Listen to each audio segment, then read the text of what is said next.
అసలు శంకరాచార్యుల వారి అవతారము స్వీకరించి ఉండి ఉండకపోతే శ్రీరామనవమి, కృష్ణాష్టమి, సీతారామ కళ్యాణము, మహాశివరాత్రి ఈ తిథులు లేవు. వేగం లేదు, రామాయణం లేదు, భాగవతం లేదు, మీరు నేను ఇలా గుళ్ళో కూర్చోవడం ఉండదు, ప్రవచనం చెప్పుకోవడం ఉండదు.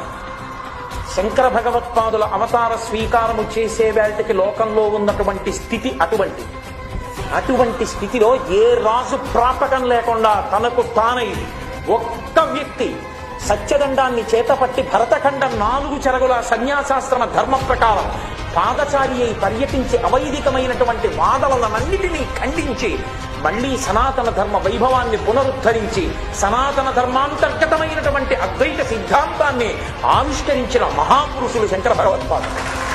అందుకే ఇప్పటికీ మీరు కాంచీపురానికి వెడితే కాంచీపురంలో వరదరాజస్వామి వారి దేవస్థానంలో వ్యాస భగవానుడు ఒక్క వేలు పైకెత్తి ఉంటాడు. అద్వైతం సత్యం, అద్వైతం సత్యం, అద్వైతం సత్యం.